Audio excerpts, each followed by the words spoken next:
तो आप सभी का आज के इस विशेष कार्यक्रम में स्वागत है और आप सभी को बहुत बहुत धन्यवाद। आज आपने मुझे यहाँ पर आमंत्रित किया।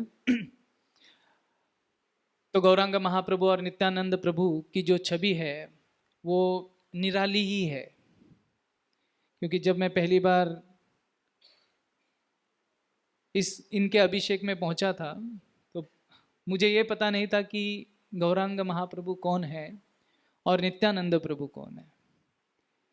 तो हमने भगवान को अलग अलग रूप में देखा है, लेकिन किसी के दोनों हाथ ऊपर है ऐसा कोई भगवान नहीं है। उनको पहली बार देखा था। और दोनों हाथ कब ऊपर देखे थे? सिर्फ क्रिकेट में देखा था। हाँ, जब किसी बल्लेबाज ने सिक्सर मारा है तो तब अंपायर जब दोनों हाथ ऊपर करता था तो तब लगता था अरे हाँ सिक्सर।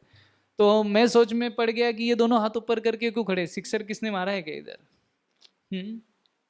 लेकिन इनका ये जो भाव है, कभी लोग शर्माते, ये हमेशा ताली बजाना चाहिए या नमस्कार करना चाहिए, ये भक्त लोग हाथ ऊपर क्यों करते हैं, है ना? तो ये हाथ ऊपर करने का अर्थ क्या है? हे कृष्ण, मैं आपके शरण में आया हूं। तो इसीलिए गौरांग महाप्रभु और नित्यानंद प्रभु ये भक्त का भाव लेकर अपने आचार्य प्रभु जीवेर सिखाए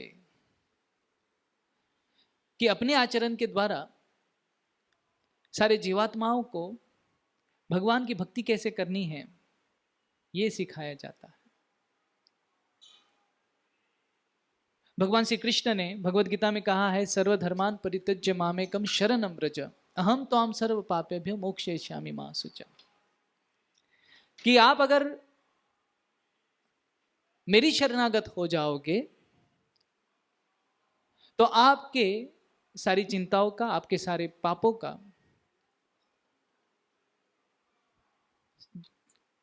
पापों को नष्ट मैं कर दूंगा और निश्चित रूप से आप मेरे धाम फिर से लौटाओगे। इसमें कोई चिंता करने की आवश्यकता नहीं। मां सुच, डरो मत, है ना? मी तुझ्या पाठीशी आहे। कृष्णा इज सेइंग, भिऊ नको, मी तुझ्या पाठीशी आहे। महासुच। लेकिन जीवात्मा ये समझ नहीं पाता है कि शरणागति कैसे की जाए, शरण कैसी ली जाती है। कृष्ण ने तो ये इंस्ट्रक्शन दे दिया, लेकिन कृष्ण ने ये भी देखा कि ये जीवात्मा कौन से युग की जीवात्मा है? स्पेशल कलयुगा, कलयुगा प्रोडक्ट है ना, जहां पर डायलॉग पे डायलॉग चलते रहते हैं। हाँ, झुकेगा नहीं। हाँ, आजकल एक मूवी का बड़ा फेमस डायलॉग चल रहा है, सारे बच्चे लोग यही बोलते हैं, डैश डैश झुकेगा नहीं। हाँ? डैश डैश आप समझ जाना। तो जीवात्मा को झुकना अगर किसी के सामने है तो बहुत कठिन है। तो झुकना कैसे है? शरणागत का अर्थ क्या है? झुकना। तो उसे कैसे प्राप्त किया जाता है वो सिखाने के लिए स्वयं भगवान आ जाते हैं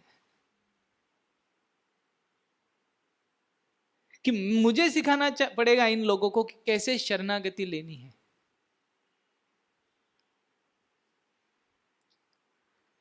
हर एक चीज का एग्जाम्पल चाहिए होता है ना।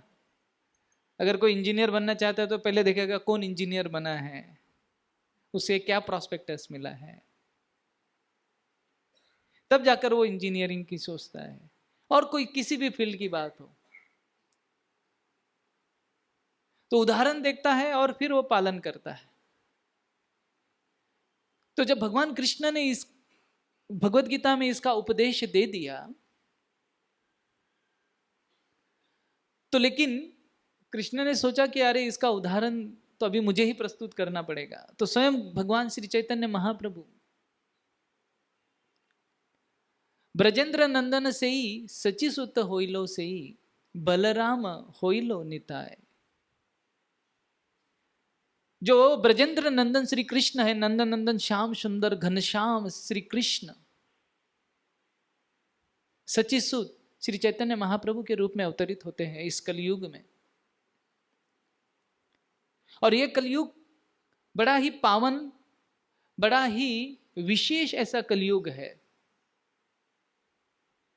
जहां पर स्वयं श्री कृष्ण अवतरित हुए हैं, भगवान श्री कृष्ण चैतन्य के रूप में, गौरांग महाप्रभु के रूप में। ब्रह्मा जी के एक दिन में कोई बता सकता है कितने चतुर्युग होते हैं? 1000, 1000। 1000 कलयुग आते हैं, 1000 सतयुग आते हैं, 1000 त्रेता युग आते हैं और 1000 द्वापर युग आते हैं। अभी इतने सारे 1000 कलयुग में चैतन्य महाप्रभु केवल एक बार आते हैं। बाकी सब कलयुग में, 999 कलयुग में गौर नारायण वो अवतरित होते हैं। तो ये जो कलयुग है, ये जो विशेष कलयुग है जहां पर स्वयं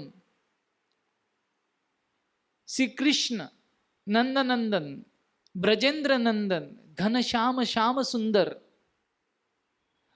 वो कृष्ण चैतन्य महाप्रभु के रूप में अवतरित होते हैं। तो इसीलिए ये जो कलयुग है ये बड़ा ही विशेष है। और इस कलयुग में आए हुए सज्जन कहो या फिर कलयुग में आने वाले तो सज्जन होते नहीं हैं, लेकिन चैतन्य महाप्रभु की उपलब्धि के कारण वो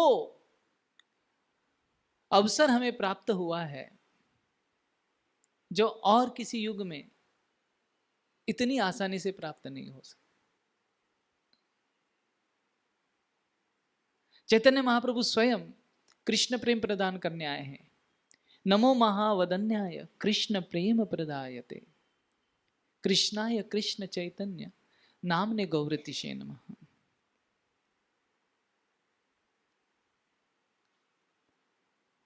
जो चीज सोने की है वो आपको राशन में नहीं मिलती है। हाँ, सरकार ने कभी सोने की दुकान राशन पे लगाई है? हाँ, नहीं।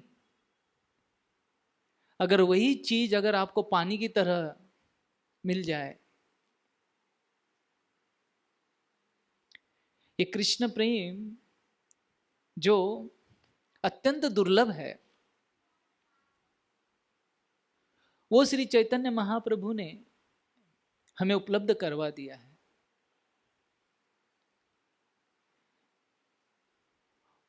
और इसका डिस्ट्रीब्यूशन किसने किया है? चैतन्य महाप्रभु ने उसे उपलब्ध करवा दिया और नित्यानंद प्रभु ने वो डिस्ट्रीब्यूशन घर घर जाकर किया है।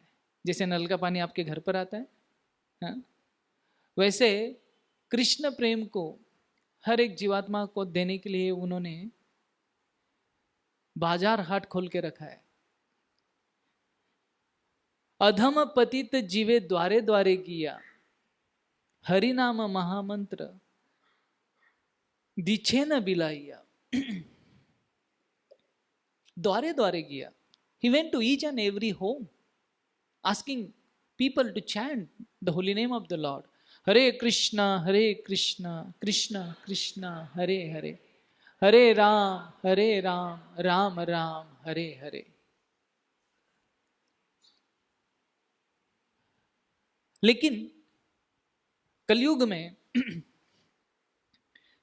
कलयुग के जीवों का वर्णन बताया गया है श्रीमद् भागवतम में।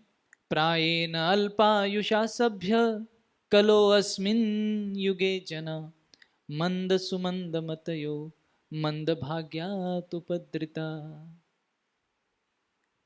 प्रायेण अल्पायुषा सभ्य। कलयुग में, इस युग में मनुष्यों की आयु कम होगी। प्रायेण अल्पायुषा सभ्य। अभी इतनी कम आयु में भगवत भक्ति प्राप्त करना और उसमें परफेक्शन, पूर्णता प्राप्त करना, ये बहुत ही कठिन है। लेकिन फिर भी अल्पायुष अगर व्यक्ति है लेकिन बुद्धिमान है, तो अल्प आयु में भी वह पूर्णतः प्राप्त कर सकता है, पूर्णता को प्राप्त कर सकता है। जैसे ध्रुव महाराज 5 साल की उम्र में ही पूर्णता को प्राप्त कर लिए। तो यहां पर प्रायेण अल्पायुषा सभ्य कलो अस्मिन युगे जना, पहला कैरेक्टरिस्टिक्स तो अल्पायुष है। दूसरा क्या बताया गया है? मंद। मंद का अर्थ होता है लेजी, आलसी। तो ये किसके लिए आलस होता है? जप करने के लिए कहा गया तो आलस होता है, भक्ति करने के लिए कहा गया तो आलस होता है, इसीलिए मंद कहा गया है। अगर अभी कह दिया कि अभी क्रिकेट चालू होने वाला है तो सब लोग एकदम खड़े हो जाएंगे, सबकी नींद उड़ जाएगी, सब लोग तैयार हो जाएंगे। यहां पर मूवी लगा दिया जाए तो सब एकाग्र चित्त हो जाएंगे। तो मंद आध्यात्मिक कार्य करने के लिए या आध्यात्मिक से, अध्यात्म से जुड़ी कोई किताबें, शास्त्र को सुनने के लिए, पढ़ने के लिए व्यक्ति आलसी हो जाएगा। मैंने देखा है कि एक मुंबई भेल खाने के लिए आदमी विरार से चौपाटी तक आ जाता है, देखा है मैंने।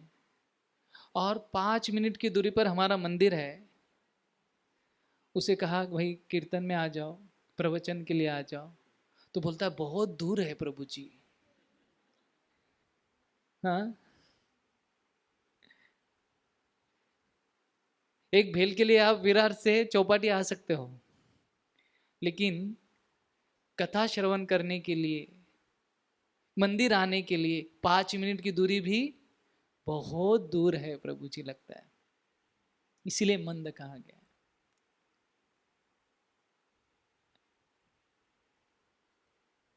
दूसरा मंद, सुमंद। सुमंद का अर्थ होता है कि कोई व्यक्ति आध्यात्मिक जीवन में रुचि दिखाए भी, लेकिन बुद्धि के द्वारा उसे समझ नहीं आता है कि किसे प्रायोरिटी देना चाहिए, किसे नहीं देना चाहिए। इसीलिए कहा गया है सुमंद। एक तो पहले इंटरेस्ट नहीं है, अगर इंटरेस्ट आया तो इंटेलिजेंस नहीं होता है कि प्रायोरिटी किसे दी जाए, जब करूं या बिजनेस करूं, जब करूं या सारी चीजों का मैं ख्याल रखूं। इसी में वो उलझ जाता है और फिर सोचता है यार जब तो करना है लेकिन समय नहीं है, छोड़ दो। तो अपनी बुद्धि का भी वह उपयोग कर नहीं पाता है। मंद सुमंद मतयो, बड़ा बुद्धि। कितनी बार तो भगवत गीता उसे फ्री में भी दिया जाए और उसे कहा जाए कि पढ़ो, तो कहेगा नहीं, समझ में नहीं आता है।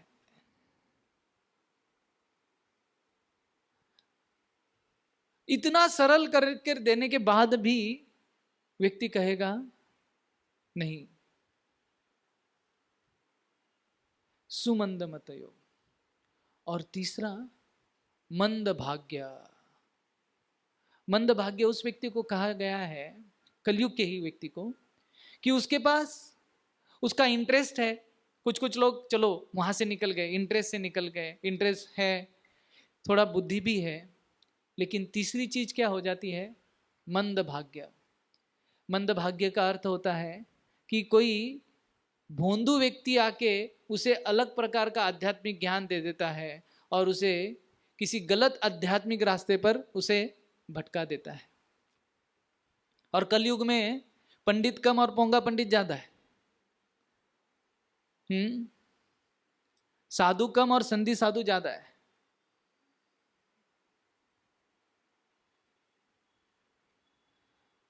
तो केवल दाढ़ी बढ़ाने से और जटा रखने से साधु नहीं बन जाते हैं कोई, क्योंकि शास्त्रों में जो वर्णन किया गया है, शास्त्रों के द्वारा जो पूर्णता का मापन दिया गया है, उससे भटककर अपनी ही अलग अलग प्रकार के तत्व ज्ञानों को अलग अलग प्रकार के साधुगण लोगों के सामने प्रस्तुत करते हैं और कई लोगों को ठग लेते हैं आध्यात्मिकता के नाम पर। आप कुंभ मेला में कभी आइए, कुंभ मेला कभी देख, आप किसी भी प्रकार का तत्वज्ञान आपका हो, आपको कम से कम 50-100 लोग तो आपके फॉलोअर्स मिल ही जाएंगे। इसीलिए मंदभाग्य, सही प्रकार की आध्यात्मिकता प्राप्त नहीं होती है।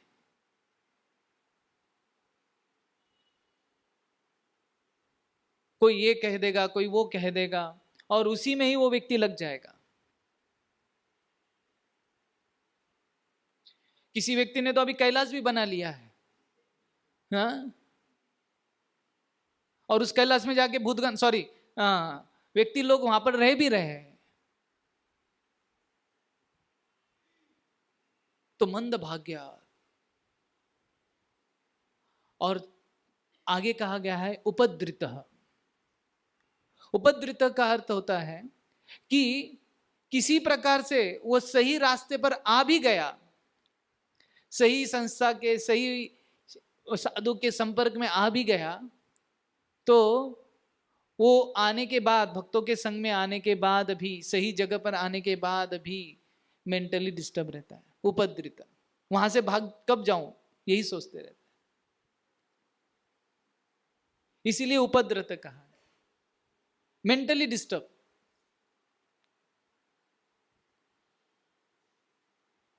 तो ऐसे कलयुग में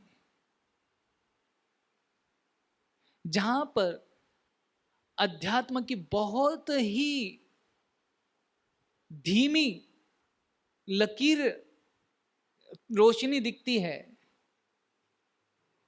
वहां पर श्री चैतन्य महाप्रभु और नित्यानंद प्रभु ने पूरी तरह से प्रकाश डाला है। सूर्य की प्रखर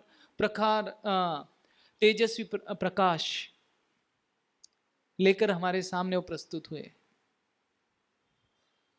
श्री कृष्ण चैतन्य नित्यानंद सहोदितो गौरदैव पुष्पवंतो चित्रो छंदो तमोंदो तमो अंधो। जो कलयुग के इस प्रकार के जीवात्मा हैं, जो आध्यात्मिकता से पूरी तरह से अंधे हो चुके हैं, अंधकार में डूब चुके हैं, उनका अंधेरा दूर करने के लिए, उनके जीवन में रोशनी प्रकाश लाने के लिए सूर्य और चंद्र एक साथ उदित हुए हैं। श्री कृष्ण चैतन्य नित्यानंद सहोदितो। आकाश में सूर्य और चंद्र का एक साथ आना बहुत ही शुभ माना गया है। तो इस कलयुग के धरती पर चैतन्य महाप्रभु और नित्यानंद प्रभु का इस प्रकार से आविर्भाव हुआ है।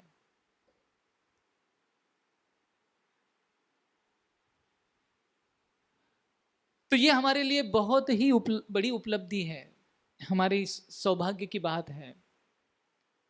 इसीलिए बहुनाम जन्मनाम अन्ते ज्ञानवान मा प्रपद्यते वासुदेव सर्वमिति स महात्मा सुदुर्लभ।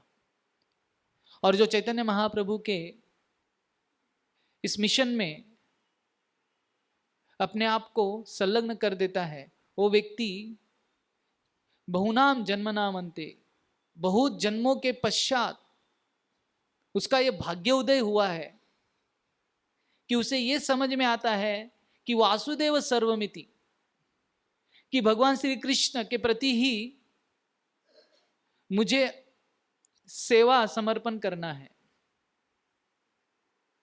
जीवेर स्वरूप है कृष्णेर नित्यदास, ये समझना महात्मा का लक्षण है।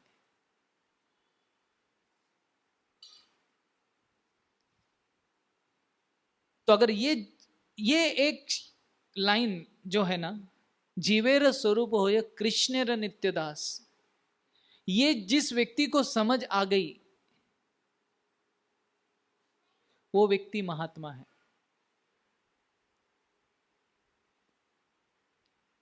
महात्मा बनने के लिए आपको कुछ बड़ी मूवमेंट तैयार करने की आवश्यकता नहीं है। शास्त्रों के अनुसार वो व्यक्ति महात्मा है जो अपने आप को कृष्ण का दास समझे। ये पूर्णता है। और यही भाव लेकर श्री नित्यानंद प्रभु यहां पर अवतरित होते हैं।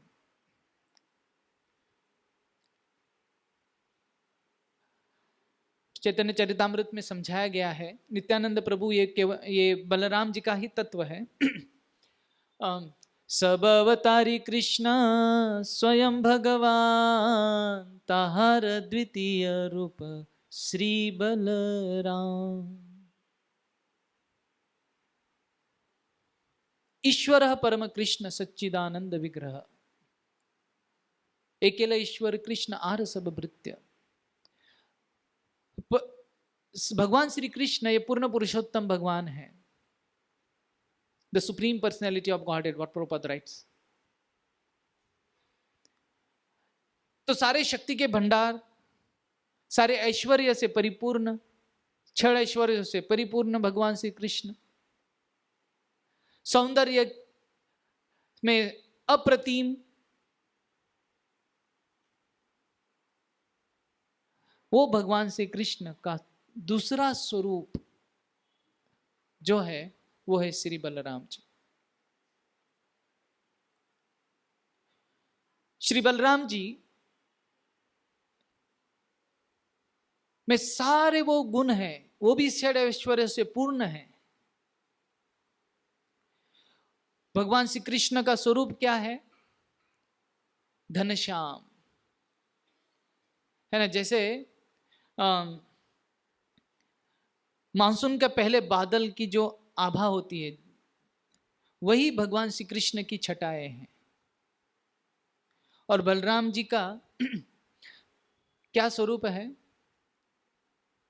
जो स्प्रिंग, अभी का जो सीजन है, जब सफेद कलर के श्वेत रूप रंग के जो बादल जमा होते हैं, उनका जो रंग है वो श्री बलराम जी का है। तो भगवान श्री कृष्ण और बलराम जी में केवल दो भेद है, दो प्रकार के भेद है। एक तो रंग भेद, भगवान घनश्याम है और बलराम जी श्वेत है।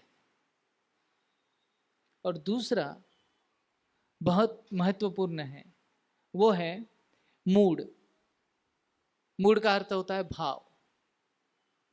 भगवान श्री कृष्ण का भाव क्या है? एंजॉयर। और श्री बलराम जी का भाव क्या है? सेवक। ये भगवान है, the supreme personality of servitude, Godhead Krishna. Balram ji the supreme personality of servitude. आपना के दास करी मानी।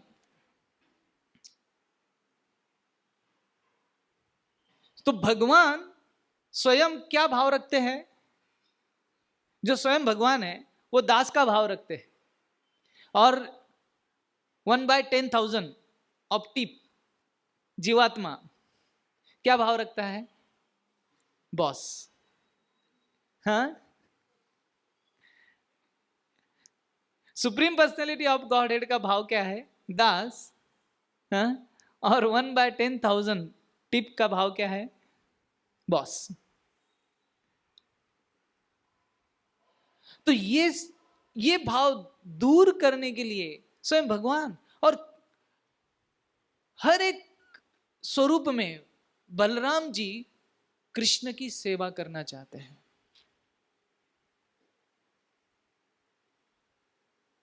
चाहे वो त्रेता युग हो, चाहे वो द्वापर युग हो, चाहे वो कलयुग हो।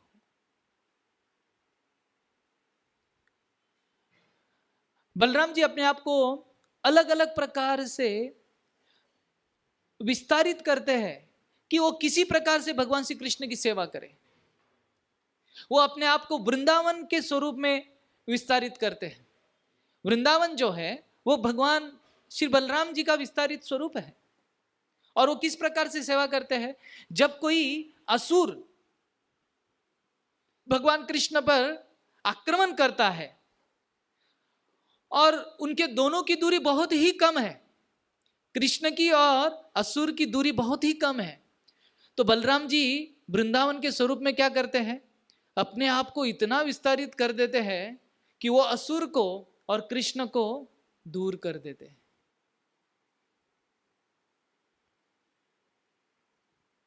और उसी समय जब मां यशोदा कृष्ण से व्याकुल, कृष्ण के विरह में व्याकुल होकर कृष्ण को पुकारती है, कृष्ण कहाँ हो? और कृष्ण अलग अलग वनों में फिर रहे हैं। मां यशोदा और कृष्ण का अंतर बहुत दूर है। तो बलराम जी क्या करते हैं? उस वृंदावन को सिमट कर ले आते हैं और कृष्ण को तुरंत ही मां यशोदा से मिला देते हैं। ऐसे भगवान श्री कृष्ण, भगवान श्री बलराम जी अपने आप को विस्तारित करते हैं और कृष्ण की सेवा में लगाते हैं। कृष्ण का सखा बनकर, कृष्ण का बड़ा भाई है ना, अफेक्शन देकर, माधुर्य रूप में अनंग मंजरी बनकर, राधा रानी की छोटी बहन, शांत रस में भगवान का गद्दा बनकर या पिलो बनकर, उनके आभूषण बनकर कृष्ण की सेवा का ही उद्देश्य उनका होता है। तो ये बलराम जी भगवान के साथ हमेशा उनके साथ रहते हैं। तो जब भगवान ने श्री राम जी का अवतार लिया, तो ये बलराम जी, ये नित्यानंद प्रभु लक्ष्मण जी के रूप में भगवान श्री राम के साथ आ गए। और भगवान श्री राम का जो चरित्र है वो बहुत ही करुण चरित्र है। रामायण में आप अगर देखोगे तो उसमें पूरी तरह से करुणा रस भरा हुआ है। हर एक एपिसोड अगर आप देखोगे,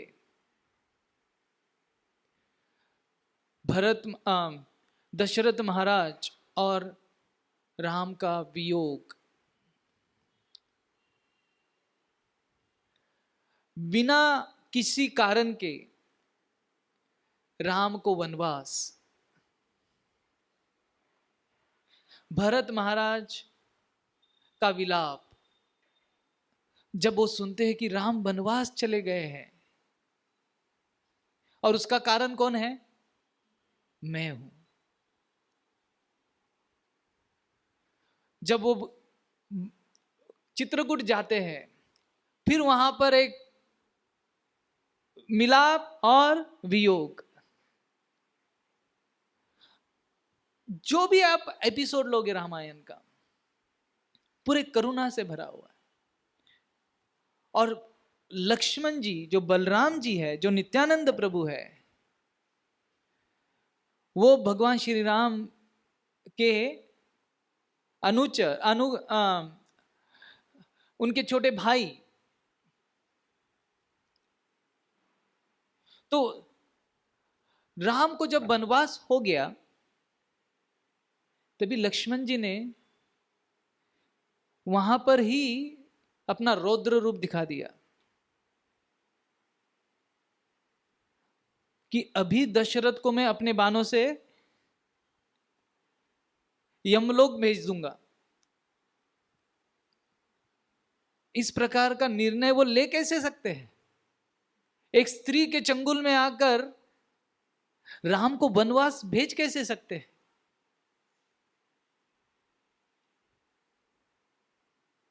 लेकिन श्री राम जी ने उन्हें ठंडा कर दिया।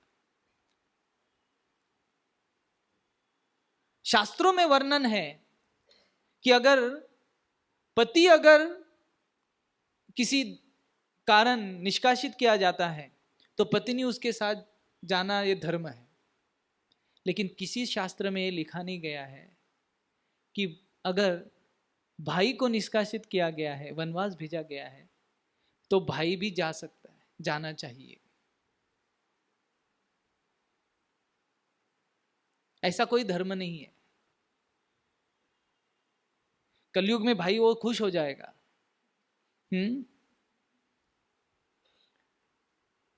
है ना, रिश्तों की पहचान अलग अलग समय पर अलग अलग तरह से होती है। संतान की पहचान, संतान की परख माँ बाप के बुढ़ापे में होती है। पत्नी की परख पति के गरीबी में होती है, और पति की परख पत्नी की बीमारी में होती है। भाई और बहन की परख जायदाद के बंटवारे में होती है। मित्र की परख आपकी समस्याओं में होती है। समाज की परख आपकी जरूरतों में होती है।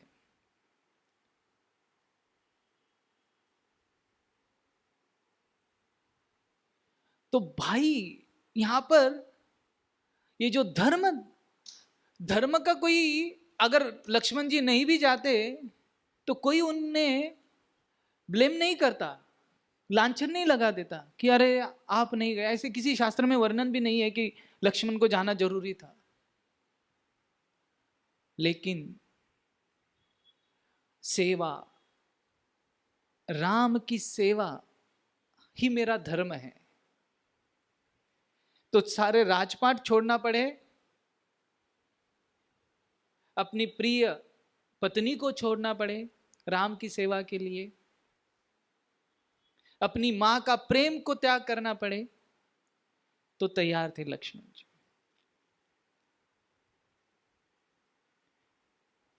भगवान श्री राम ने कहा कि सीता को वाल्मीकि जी के आश्रम में छोड़कर आओ।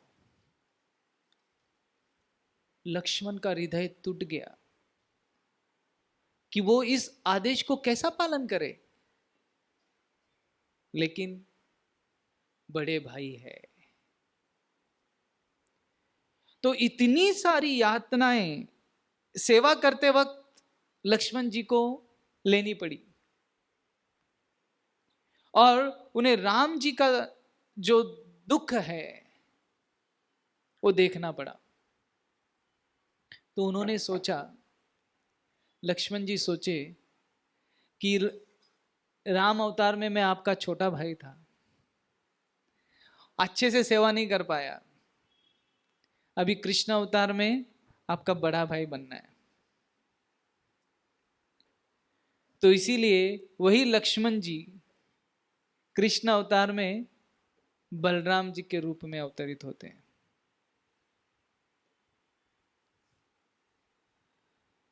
और कृष्ण को जो भी कृष्ण करते हैं उसको वो अपोज करेंगे, क्योंकि बड़े भाई की तरह वो सेवा करना चाहते हैं। कृष्ण ने मिट्टी खाई तो वो ख्याल रखेंगे, माँ को बता देंगे, माँ यशोदा कृष्ण ने मिट्टी खाई।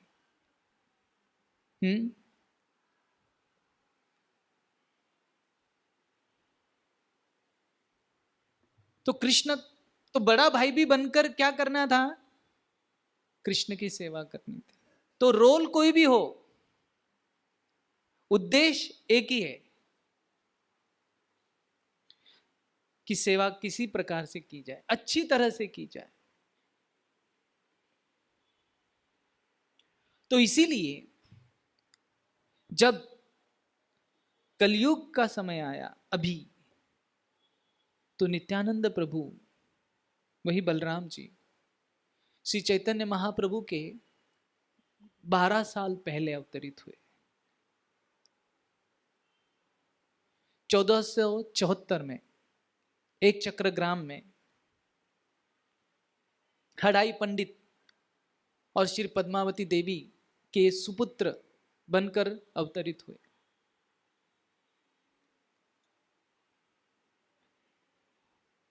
और जैसे कि ये बलराम जी स्वयं है, तो जैसे ही वह अवतरित हुए तो एक चक्र ग्राम का जो वातावरण है, एटमॉस्फेयर है, वो पूरी तरह से बदल गया। मानो एक प्रकार का चैतन्य उस धाम में फैल गया। सबको एक आनंद की अनुभूति, वहां पर भक्ति का जो भाव है वो उमड़ने लगा इस प्रकार से। और सारे एक चक्रवासी उस निताई को, नित्यानंद प्रभु को अपने पुत्रों से अधिक प्रेम करते थे। ये मेरे लिए थेरोटिकल है, लेकिन पुत्र से प्रेम तो सबसे अधिक होता है। लेकिन एक चक्रवासी अपने पुत्र से ज्यादा भी, अपने संतानों से ज्यादा भी वह नित्यानंद प्रभु से प्रेम करते थे। और नित्यानंद प्रभु अलग अलग प्रकार की लीलाएं रचाए, और बचपन में ही सारे गांव वाले चकित हो जाते कि ये सारी लीलाओं को जानता कैसे है। तो वो जब ये पूछते थे कि आप जानते कैसे हो, तो नित्यानंद प्रभु कहते कि ये सब मेरी लीलाएं हैं। तो एक चक्रवासी कभी विश्वास नहीं कर पाए, माया का वो योग माया का आवरण के कारण। ये सोचते बोल क्या रहा है, किस प्रकार से जिस प्रकार से रामायण में लीलाएं हुई, लक्ष्मण जी जैसे मूर्छित गिर गए, उसी प्रकार से बलराम नित्यानंद प्रभु मूर्छित गिर गए। और जो व्यक्ति हनुमान का रोल कर रहा था, उसे संजीवनी लेकर आना था, तो भूल गया, वो कहीं और चला गया। और यहां पर नित्यानंद प्रभु मूर्छित होकर पड़े हैं। सारे गांव वाले परेशान हो गए कि हो क्या गया है।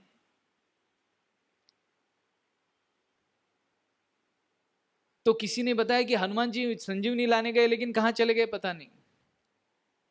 तो वो बच्चे को जो संजीवनी लेकर आने वाला था, उसे लेकर आए, फिर उस वहां पर कंप्लीट किया, तब जाकर नित्यानंद प्रभु उस आवेश से बाहर आए। इतना आकर्षित कर लिया था सब एक चक्रवासियों को कि नित्यानंद प्रभु के बिना जीवन जीना उनके लिए कठिन था। तो घटना ऐसे हो गई कि एक सन्यासी एक चक्र ग्राम आ गए और हड़ाई पंडित और पद्मावती देवी के वह अतिथि के रूप में उनके घर रुके। और जब विदाई ले रहे थे, तो हड़ाई पंडित ने उनसे पूछा कि मैं आपकी किस प्रकार से सेवा कर सकता हूं।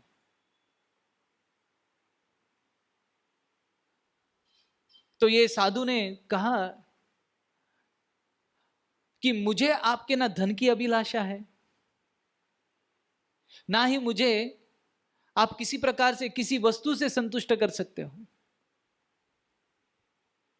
ऐसी कोई वस्तु आपके पास नहीं जो मुझे संतुष्ट कर सकती है। और मैं जो चाहता हूं, क्या आप में वो देने की क्षमता है क्या? तो हड़ाई पंडित ने उनसे कहा कि आप मांगिए, हम तो पूरा प्रयास करेंगे। तो उस सन्यासी ने कहा कि मुझे आपका जो पुत्र नित्यानंद है उसे सौंप दीजिए। मानो बिजली सी टूट पड़ी हो हड़ाई पंडित और पद्मावती के हृदय पर।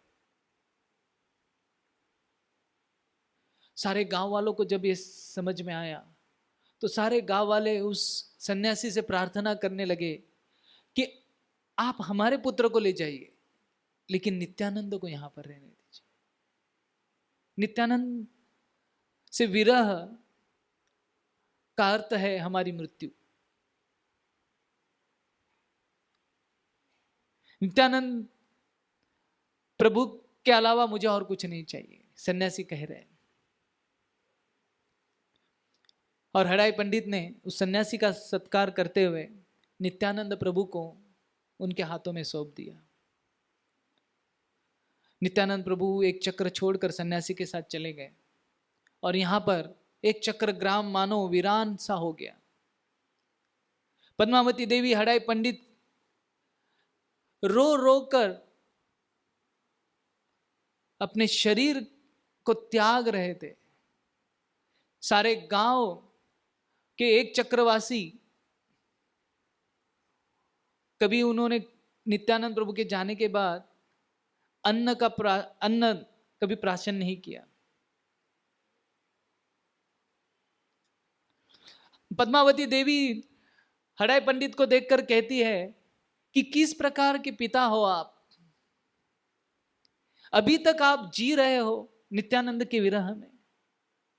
दशरथ महाराज राम के विरह में तुरंत ही देह त्याग कर दिए। आपको ना नित्यानंद से कोई प्रेम नहीं है, तभी तो आप जी रहे हो इतना। हड़ाई पंडित पद्मावती से कहते हैं,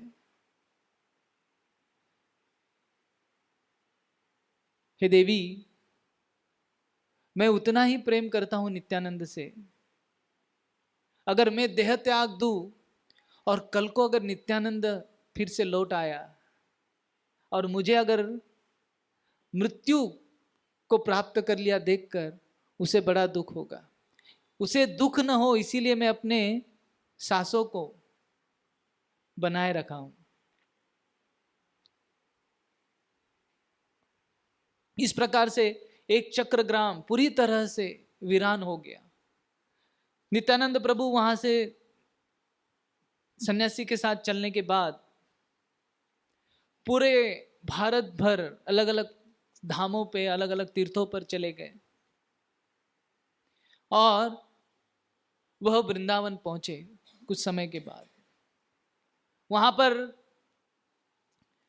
बलराम जी के भाव में वो यमुना में अलग अलग प्रकार की क्रीड़ा करते और वहां पर उन्हें यह भी साक्षात्कार हो गया कि स्वयं कृष्ण अब नवद्वीप में आ चुके हैं। और चैतन्य महाप्रभु ने अभी सन्यास ले लिया है।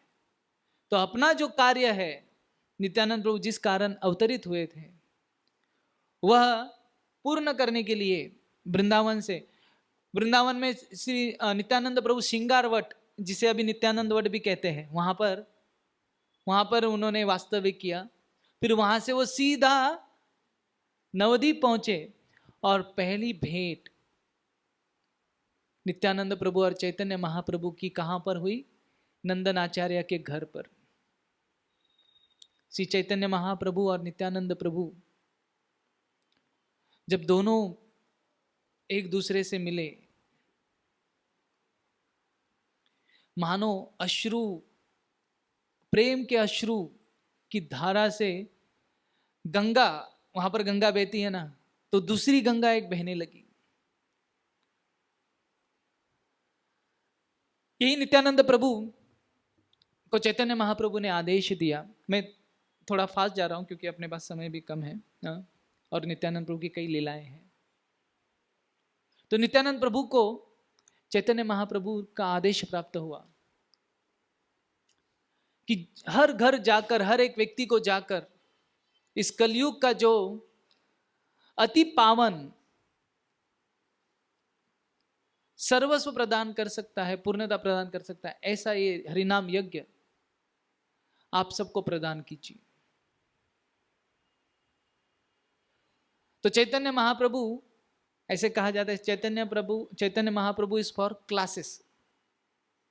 चैतन्य महाप्रभु ने सार्वभौम भट्टाचार्य, ये बड़े ही प्रकांड पंडित थे, सन्यासियों के भी गुरु, उनको भक्त बनाया। प्रकाशानंद सरस्वती, मायावादी सन्यासियों के 60,000 सन्यासियों के शिष्यों के गुरु, उनको श्री चैतन्य महाप्रभु ने शिष्य बनाया। तो ऐसे जो क्लासेस थे, उच्च वर्ग के थे, उनको चैतन्य महाप्रभु ने भक्ति में ले आ रहा है, कृष्ण का भक्त बनाया। और नित्यानंद प्रभु सर्वसाधारण जनता के लिए, चैतन्य महाप्रभु फॉर क्लासेस और नित्यानंद प्रभु फॉर मासेस।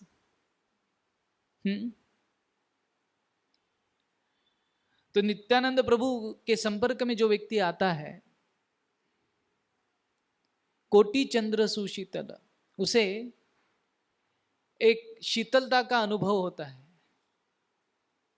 और उसे तुरंत ही राधा कृष्ण का प्रेम प्राप्त होता है।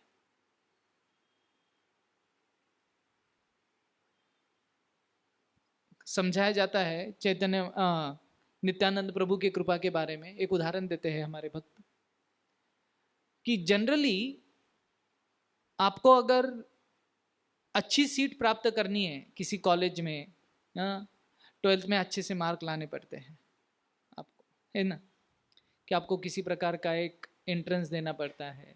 एंट्रेंस में अच्छे नंबर आ गए तो आपको अच्छा कॉलेज मिलेगा। मान लो किसी IIT में जाना है या किसी मेडिकल कॉलेज में जाना है, तो वहाँ पर आपको पढ़ाई करनी होती है, नंबर लाने होते हैं, तब जाकर एडमिशन मिलता है, तब जाकर आप पास होते हैं।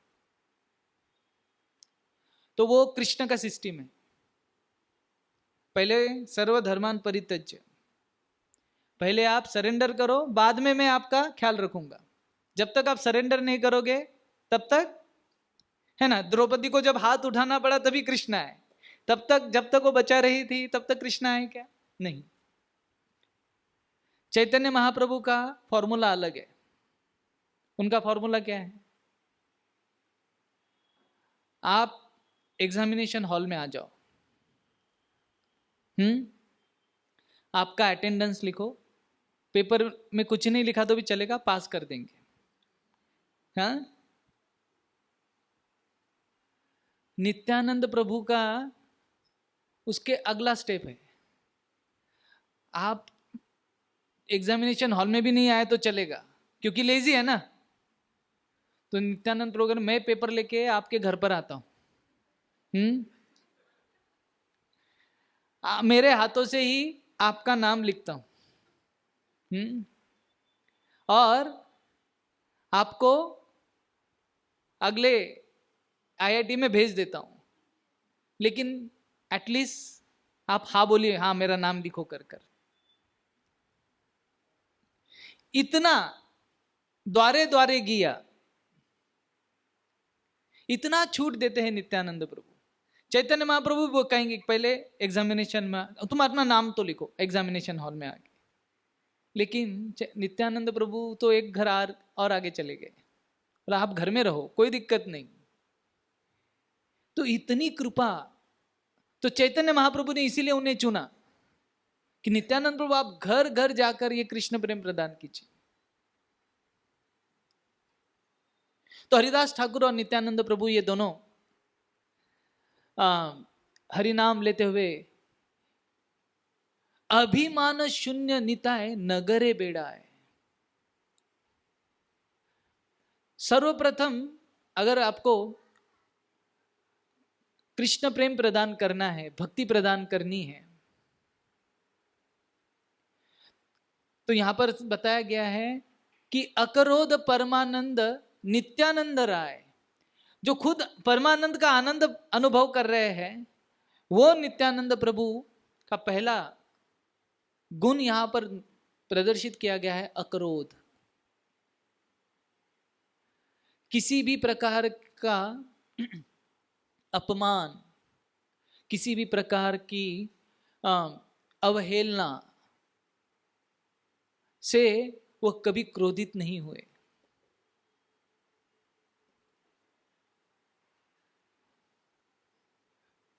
बलराम जी के रूप में दुर्योधन और हस्तिनापुर के वासियों ने बलराम जी का इंसल्ट करना चाहा। उन्होंने तुरंत क्या किया, अपनी हल से पूरे हस्तिनापुर को यमुना में खींचने लगे। इतना उनका बल है। लक्ष्मण जी के रूप में वो तो हर एक व्यक्ति के लिए तैयार हो गए थे लड़ने के लिए, क्रोधित। लेकिन जब वो नित्यानंद के रूप में जब आए, अकरोध। जगाई और मधाई ने नित्यानंद प्रभु के सर पर चोट पहुंचाई, खून निकल रहा है, लेकिन फिर भी नित्यानंद प्रभु जगाई और मधाई के चरणों में गिरकर उन्हें कह रहे कि लहो कृष्ण नाम, कृष्ण माता, कृष्ण पिता, कृष्ण धन प्राण।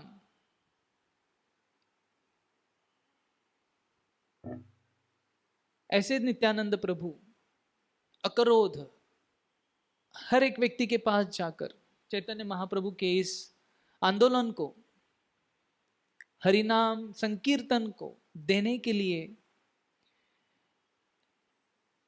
असीमित ऐसे यातनाओं को सहन करते हैं।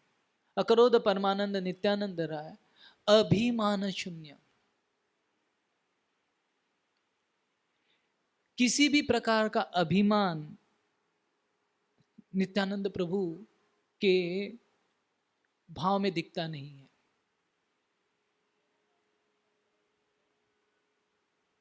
जो कृष्ण का सेवक बन जाता है, वो किसी भी प्रकार का अभिमान नहीं रखता। नित्यानंद प्रभु ये नहीं सोच रहे मैं कौन हूं पता है। नित्यानंद प्रभु का वर्णन किया गया है कृष्णदास कविराज गोस्वामी ने कि जो महाविष्णु के रंध्रों से, रोम छिद्रों से अनंत कोटि ब्रह्मांड की निर्मित होती है, वो महाविष्णु नित्यानंद प्रभु के एक कला है, बलराम जी की एक कला है।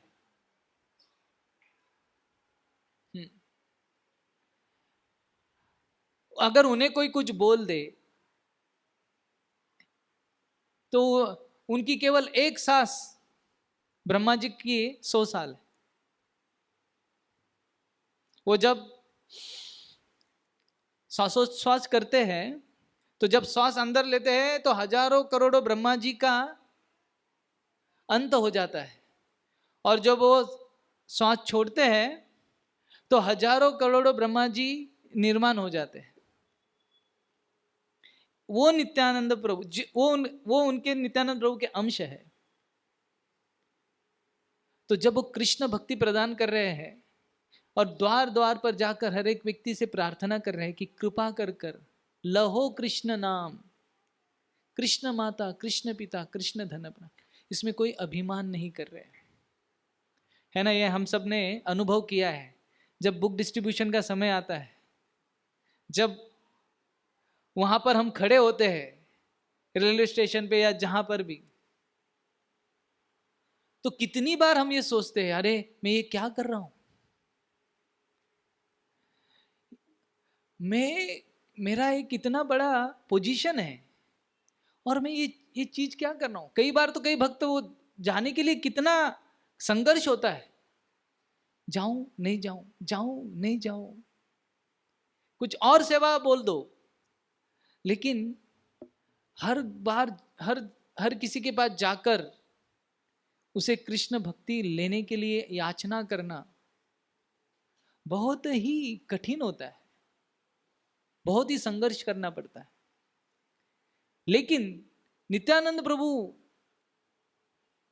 अभिमान शून्य निताय नगरे बेड़ाए,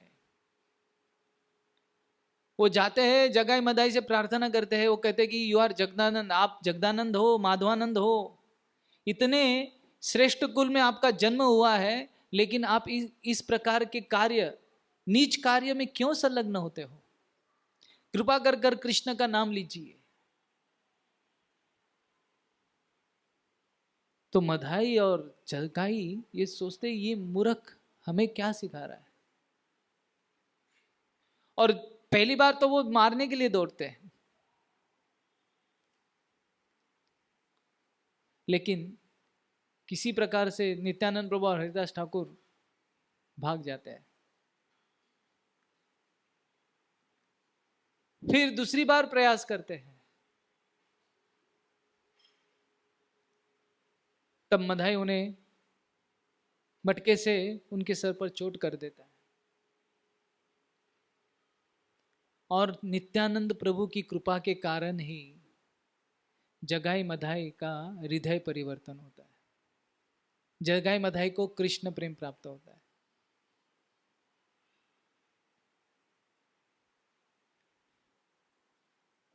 चैतन्य चरितामृत जो हमें प्राप्त हुआ है वह भी नित्यानंद प्रभु की कृपा से प्राप्त हुआ है। चैतन्य चरितामृत के जो लेखक है वो है कृष्णदास कविराज गोस्वामी। तो कृष्णदास कविराज गोस्वामी वर्णन करते कि किस प्रकार से उनका जो भाई था वो चैतन्य महाप्रभु को तो स्वीकार करता था, लेकिन नित्यानंद प्रभु को कभी स्वीकार नहीं करता था। तो ये बड़ा ही विशेष प्रिंसिपल है। सुग्रीव जी ने भगवान श्री राम को स्वीकार किया, लेकिन लक्ष्मण जी की तरफ थोड़ा निग्लेक्ट किया, तो उसका परिणाम क्या हुआ? पहले युद्ध में वाली के द्वारा सुग्रीव की अच्छी पिटाई हो गई।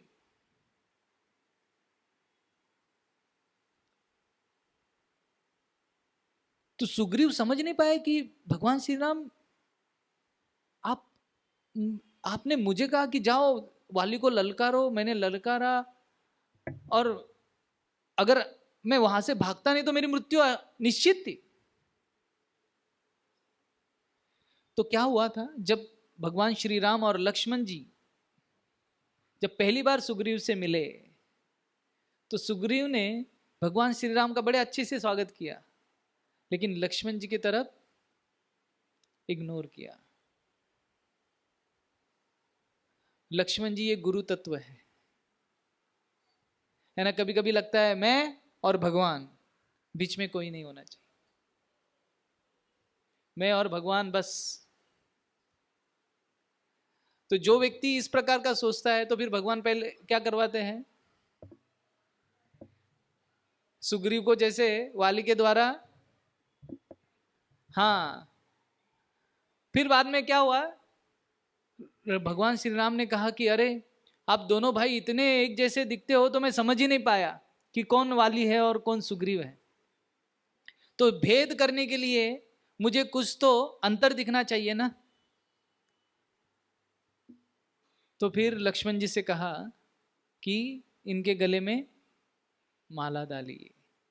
तो जब लक्ष्मण जी ने माला डाला, जब लक्ष्मण जी की कृपा प्राप्त हुई, तो सुग्रीव वाली से युद्ध कर पाए और भगवान श्री राम वाली को मार पाए।